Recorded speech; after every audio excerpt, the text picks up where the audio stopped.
बिहार झारखंड और मैं हूं प्रीति नेगी आपके साथ। आज हम जो आपको कहानी बताने जा रहे हैं इसमें 7 कत्ल हैं। एक गुनहगार बेटी है लेकिन एक बेकसूर बेटा है। बेटा अपनी जिंदगी के शुरुआती 6 साल अपनी मां के साथ जेल में बिता चुका है। अब वो 13 साल का हो चुका है और अपने संरक्षक माता पिता के साथ रहता है।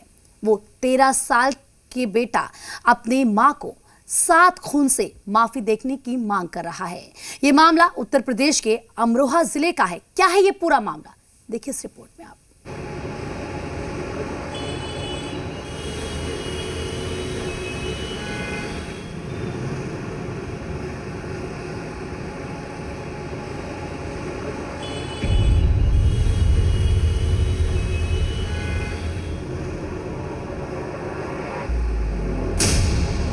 उत्तर प्रदेश के अमरोहा जिले के बावनखेड़ी गांव के इस घर में ऐसा क्या खास है कि आज 2021 में भी एक कौतूहल का विषय बना हुआ है। आसपास के लोग जब तब यहाँ जमा होते हैं, इस घर को देखने के लिए आते हैं। 2008 में है उसकी जड़ें और 2008 में इस साधारण से दिखने वाले घर के अंदर कुछ ऐसा हुआ था जिसने पूरे देश को दहला दिया था। अब हम आपको उसी घर में लेकर चलते हैं।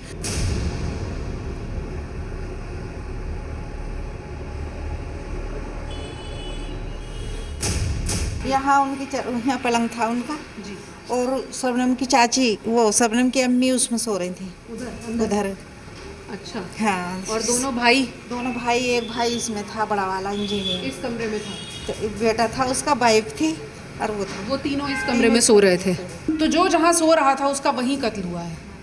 हाँ, यहीं बेड बिछ रहा था और यहीं पे कत्ल हुआ था इसका। यहीं पर। और जो उनसा बेटा कर रहा था जी, वो इसमें था। छोटा भाई जो पढ़ाई कर रहा था।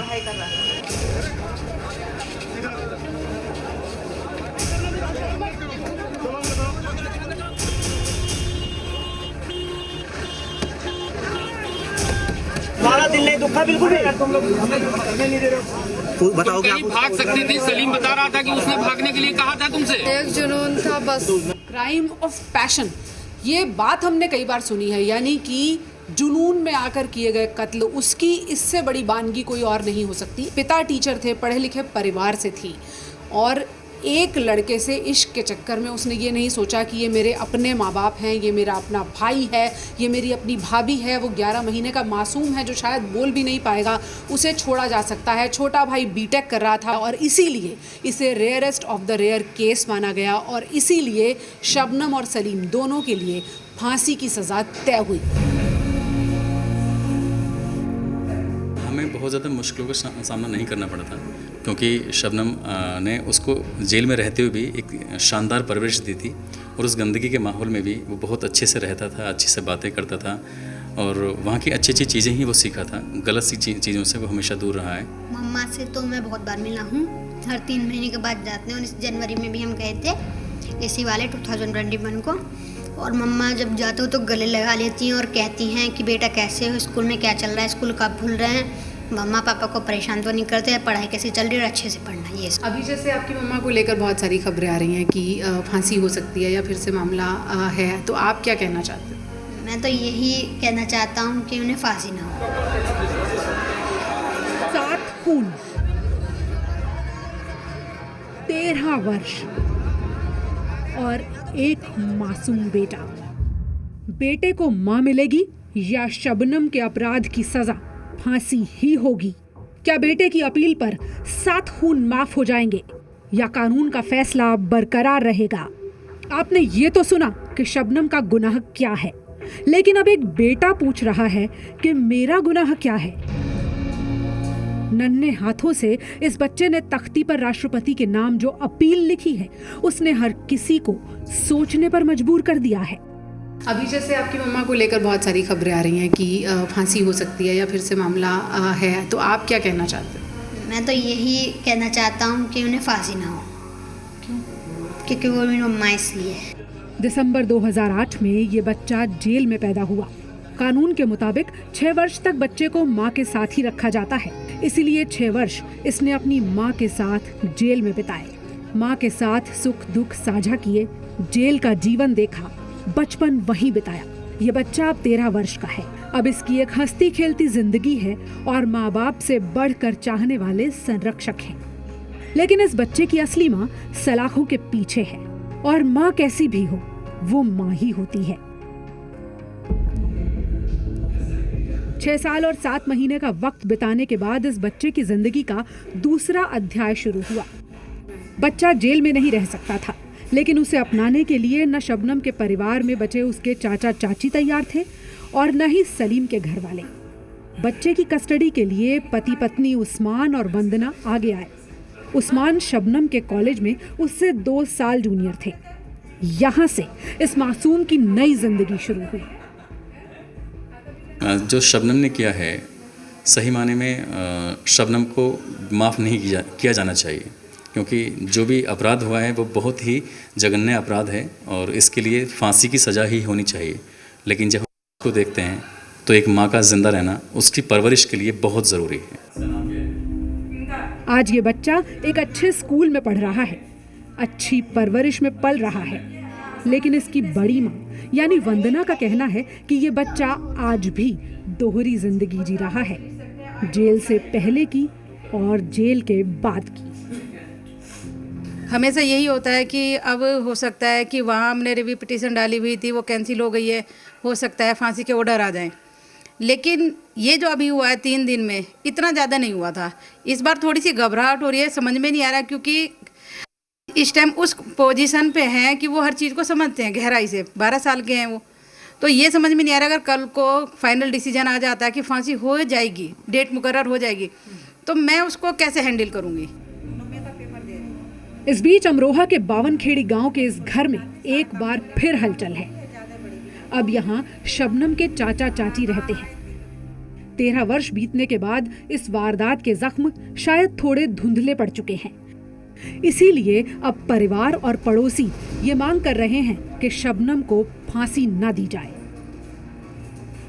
की बेटी है, उसको लेकर कभी कोई हमदर्दी आई मन में, या ये लगा कि फांसी ना हो? बेटी है तो क्या हमदर्दी है, फिर भी जब कोर्ट के आदेश ही ऐसे हैं तो हम क्या करें।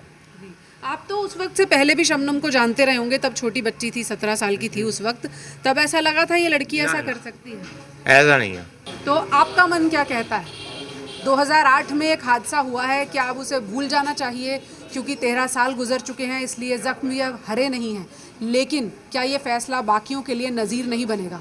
इसी के बीच में अभी भी शबनम को लेकर एक दया याचिका राज्यपाल के पास है और उसके बाद ये तय हो पाएगा कि फांसी होगी या नहीं होगी। और अगर शबनम को होगी तो सलीम का क्या होगा? अगर शबनम बच जाएगी तो क्या वही फैसला सलीम पर भी लागू कर दिया जाएगा? इन सब के बीच में है बहुत सारी कानूनी अड़चनें। लेकिन आप ज़रूर सोचिएगा कि ऐसे एक केस को सुनने के बाद, जिसमें घर की एक बेटी अपने प्रेमी के साथ मिलकर घर के 7 लोगों का कत्ल करने में शामिल रही हो, उसको लेकर क्या साल गुजरने के बाद फैसला बदल जाना चाहिए या नहीं? यही सवाल इस वक्त अदालत के भी सामने है। हमारे मन में यही है आजीवन कारावास कर दिया जाए, उसे फांसी की सजा ना हो। ना, दिल पे बहुत दुखन हो रही है इस बात में। वो तो मरी गए, ये तो जीवित ही रहे, दुनिया में कहीं भी रहेगी तो जिंदगी। इसे एहसास भी होगा कि मैंने क्या करा। मथुरा जेल के बाहर हलचल है। मथुरा जेल उत्तर प्रदेश की एकमात्र जेल है जहां महिला फांसी घर है। मथुरा जेल में 1870 में इस फांसी घर को बनाया गया था, लेकिन आजाद भारत में यानी 1947 से अब तक किसी भी महिला को फांसी नहीं दी गई है। सूत्रों के मुताबिक फांसी घर को दुरुस्त किया जा रहा है, फंदा मंगवाया गया है। दूसरी ओर शबनम के वकील बचाव के कानूनी विकल्प तलाश रहे हैं। अर्षद जी, अभी जो स्टेटस को है आज की तारीख में वो क्या है? अभी तक जो स्टेटस को है उसमें राष्ट्रपति से उनकी दया याचिका खारिज हो चुकी है, तो अभी तक तो उनको फांसी का स्टेटस है।